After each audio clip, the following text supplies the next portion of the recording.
Hello' everyone, সকলোকে স্বাগতম জনাইছোঁ আমাৰ বেক বেঞ্চাৰলৈ।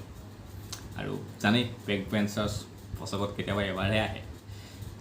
বাকী যি নহওক, তাৰ আগতে বস্তু এটা দেখাই লওক। আগতে এইটো চাই লওক আপোনালোকে। কেতিয়াবা ফুল ফুলে, কেতিয়াবা ফুল সৰে, কেতিয়াবা নদী ভাঙে, কেতিয়াবা নদী ভাঙে, কেতিয়াবা নিজানকো শব্দ চালে কেনেকুৱা অনুভৱ কৰিছে আপোনালোকে এইখিনি চাই কিনে? খুব সম্ভৱ ভাল এটা অনুভৱ কৰা নাই। অভিয়াছলি কোনো নকৰে। যিসকলে গান ভাল পায় বা জুবিন গাৰ্গৰ গান শুনে, কোনে ভাল পোৱাই নাই চাগে শুনি কিনে। চবেই কৈছে কি গাইছে। একচুৱেলি মই বহুতে কোৱা শুনিছোঁ, ফেচবুকতে হওক বা ছ'চিয়েল মিডিয়াত য'তে ত'তে শুনি আছে, এই জুবিন গাৰ্গে কি গাইছে এইবোৰ। আৰু এই জুবিন গাৰ্গে ৰেষ্ট ল'ব লাগে এতিয়া। জুবিন গাৰ্গে এনেকৈ কষ্ট কৰি গান গালে ভাল শুনি ভাল নালাগে। জুবিন গাৰ্গৰ গানৰ এটা আছে, কিবা এটা আছে, মানুহৰ অন্তৰত সোমাই যোৱা কিবা এটা আছিলে। কিন্তু সেই জুবিন গাৰ্গৰ গান আজি এনেকুৱা অৱস্থা। আৰু এনেকুৱা অৱস্থা হোৱাৰ কাৰণ কি সকলোৱে জানে, হয়তো নাজানে।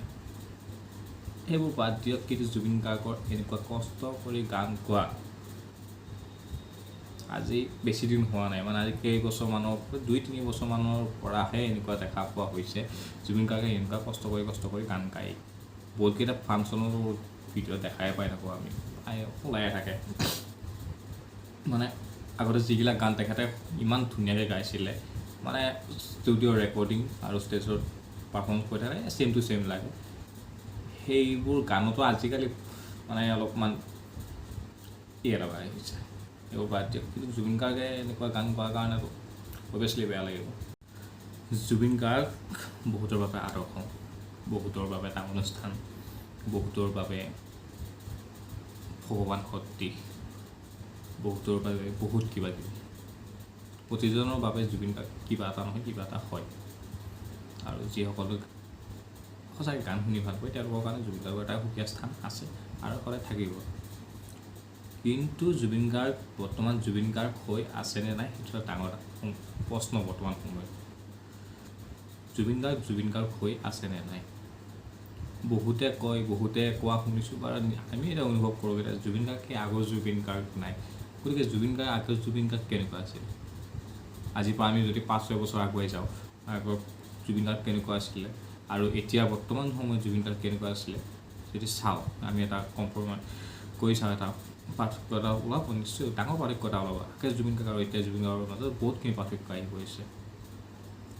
এনেবোৰ কিয় হ'ব পাৰে, কি কাৰণে হৈছে? এইবোৰ জুবিন গাৰ্গেও চোৱা উচিত, আৰু জুবিন গাৰ্গৰ ওচৰে পাঁজৰে থকা মানুহখিনিও চোৱা উচিত। আৰু জুবিন গাৰ্গক যিসকলে অনুসৰণ কৰে, জুবিন গাৰ্গৰ যিসকল ফেন আছে, যিবিলাক ফেন ক্লাব আছে, তেওঁলোকে আচলতে চোৱাটো উচিত জুবিন গাৰ্গ এতিয়া জুবিন গাৰ্গ হৈ আছেনে, জুবিন গাৰ্গ এটা বেলেগ ৰাস্তাৰে গৈছে। নিশ্চয় আগতে জুবিন গাৰ্গ যিটো জুবিন গাৰ্গ আছিলে, সেই জুবিন গাৰ্গ বৰ্তমান নাই। 100% গেৰাণ্টি দি কিনে ক'ব পৰা যায় জুবিন গাৰ্গ হৈ থকা নাই। জুবিন গাৰ্গে ৰাস্তা সলাইছে। এয়া তেখেতে জনাকৈ হ'ব পাৰে, নজনাকৈও হ'ব পাৰে। তেখেতে জানিব তেখেতৰ মাইণ্ডত কি চলি থাকে, আমিতো ক'ব নোৱাৰোঁ। মোৰ মাইণ্ডত কি চলি আছে বা কাৰ মাইণ্ডত কি চলি আছে কোনেও ক'ব নোৱাৰে। গতিকে আমি এটাই বিচাৰোঁ, জুবিন গাৰ্গ এটা অসমীয়া সমাজৰ কাৰণে সম্পদ। এই সম্পদ এটা এনেকুৱাকৈ বেয়া হৈ যোৱাটো কোনেও নিবিচাৰে। সকলোৱে বিচাৰে জুবিন গাৰ্গ হৈ থাকক, জুবিন গাৰ্গে নতুন সৃষ্টি দিয়ক, নতুন সৃষ্টি কৰক, নতুন গানেৰে মানুহৰ মন আকৌ সেই মৰি থাকক। আজিও কোনে সেই অনামিকাৰ গান আজিও সেই যোৱাকালি ওলোৱাৰ দৰে লাগে। সেই যোৱাকালি ৰিলিজ হৈছে এনেকুৱা লাগে অনামিকা গানকেইটা। এই অনামিকাৰ পৰা এতিয়ালৈকে কিমান গান গাইছে, কিমান ভাষাত গাইছে, বলিউডত গালে, অসমীয়াত গালে, তামিল, তেলেগু, বেংগলী, কিমান গাইছে, নেপালী, সেইটো বাদে ইমানকেইটা লেংগুৱেজত জুবিন গাৰ্গে গান গাইছে, ইমানখিনি দখল আছে। তাৰপাছত জুবিন গাৰ্গৰ ওপৰত মূৰভংগ দিয়াৰ কাৰণ অকল কি হ'ব পাৰে? জুবিন গাৰ্গ নিজেই হ'ব পাৰে, কাৰণ নিজেই তেনেকুৱা কিবা এটা কৰিব লাগিব। গতিকে জুবিন গাৰ্গে নিজকে আত্মবিশ্লেষণ কৰাটো ভাল। তেওঁ কি ভুল কৰিছে, যদি জুবিন গাৰ্গে ভুলখিনি আমি দেখাই নিদিওঁ বা জুবিন গাৰ্গৰ ওচৰ পাজৰে থকা মানুহখিনিয়ে যদি দেখাই নিদিয়ে তেতিয়াহ'লে জুবিন গাৰ্গ হয়তো এদিন নোহোৱা হৈ যাব, ধূলিৰ লগত মিলি যাব, মাটিৰ মানুহ মাটিৰ লগত মিলি যাব বুলি ক'ব, কিন্তু জুবিন গাৰ্গ থাকিব লাগিব। এনেকুৱা নহয় যে জুবিন গাৰ্গ মাটিৰ মানুহ মাটিৰ লগতে মিলি গ'ল, কাৰণ জুবিন গাৰ্গৰ অৱদান বহুতখিনি আছে অসমত। তেওঁ এই সংগীত জগতখন বহুতখিনি কিবা কিবি দি গৈছে, এনেকুৱা নহয় যে তেওঁ ভাল কাম কৰা নাই, বহুতখিনি ভাল কাম কৰিছে। গতিকে জুবিন গাৰ্গ হৈ থাকিব লাগিব। তাৰ কাৰণে প্ৰধান দায়িত্ব হ'লে এইখিনিয়ে আমাৰ মানুহখিনিয়ে জুবিন গাৰ্গক উচুতনি দিয়াতকৈ জুবিন গাৰ্গক বুজাওক যে জুবিন গাৰ্গ এনেকুৱা কাম কিছুমান নকৰিব, এনেকুৱা কাম কৰিলে বেয়া হয়, এনেকুৱা কৰিলে এনেকুৱা আৰু তাকে নকয় যে আমাৰ দাদা জিন্দাবাদ, আমাৰ দাদা ভগৱান, আমাৰ দাদা একো নক'ব, আমাৰ দাদা যি কয় সেয়াই হয়।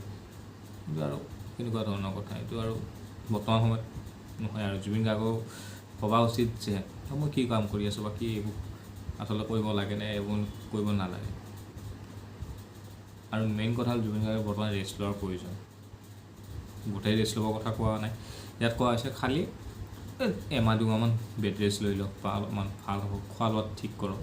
কাৰণ তেখেতৰ বৰ্তমান স্বাস্থ্য বহুতখিনিয়ে বেয়া দেখা পাই আছোঁ, চবে কৈ জুবিন গাৰ্গৰ স্বাস্থ্য বহুত দুৰ্বল হৈ গৈছে। মনটো ভাল, মনটো বহুত ষ্ট্ৰং হৈ আছে, বহুত ষ্ট্ৰং, কিন্তু মন ষ্ট্ৰং হৈ থাকিলে নহ'ব। মন ষ্ট্ৰং হৈ থাকিলে কি ক্ষতিডাল হ'ব যদি মানুহটোৱে দুৰ্বল হৈ থাকে। মনে তেতিয়াহে হাত দিব যেতিয়া মানুহৰ দেহটো ঠিকে থাকে। গতিকে তেখেতৰ দেহটোৱে বৰ্তমান অলপমান ডিষ্টাৰ্ব কৰি আছে, গতিকে তেখেতে শৰীৰৰ প্ৰতি যত্ন লওক। আৰু আমাৰ মাজত সেইজন জুবিন গাৰ্গ হৈ ঘূৰি আহক, আমি বিচাৰোঁ, মনে প্ৰাণে বিচাৰোঁ জুবিন গাৰ্গ সদায় জুবিন গাৰ্গ হৈ থকাটোৱে বিচাৰোঁ আমি। আৰু কিছুমান এই উল্টা কাম কিছুমান জুবিন গাৰ্গে সোনকালে বাদ দিয়ক, আমি একদম বিনম্ৰভাৱে ৰিকুৱেষ্ট কৰিছোঁ। আজিলৈকে জুবিন গাৰ্গক মই 7-8 ফুটমান দূৰৰ পৰাই দেখা পাইছোঁ, একদম ওচৰৰ পৰা গৈ পোৱা নাই, 8 ফুটমান দূৰৰ পৰা দেখা পোৱা অভিজ্ঞতা এটা আছে। হেৰিত দেখা পাইছিলোঁ মই চাগে লতাশিলত দেখা পাইছিলোঁ, এই আন্দোলন নহয় দেই, আন্দোলনৰ আগতে কিবা এটা ইনচিডেণ্টত কিবা কাৰণত আহিছিলোঁ লতাশিলত, কিবা খোজকাঢ়ি কিনে আহি আছিলে, এটা গ্ৰুপ এটা লৈ কিনে, গেং এটা দূৰৰ পৰা দেখা পাই কিনে অলপমান থাকি কিনে গুচি আহিছোঁ, ফটো এটা পিছফালে লৈ কিনে জুবিন গাৰ্গৰ বেক চাইডৰ ফটো এটা। সেইবোৰ বাদ দিয়ক, আমি এটাই বিচাৰোঁ জুবিন গাৰ্গ হৈ থাকক। আৰু জুবিন গাৰ্গ সেই গানটো ভিডিঅ' ক্লিপটো দেখি কিনে বহুতখিনি দুখ পাইছোঁ, সেইকাৰণে ক'লোঁ জুবিন গাৰ্গক যাতে অলপমান মানুহখিনি ৰেষ্ট দিয়ে, জুবিন গাৰ্গক বুজাওক সকলোৱে, অসমবাসী ৰাইজলৈও এটা অনুৰোধ, জুবিন গাৰ্গক বুজাওক সকলোৱে।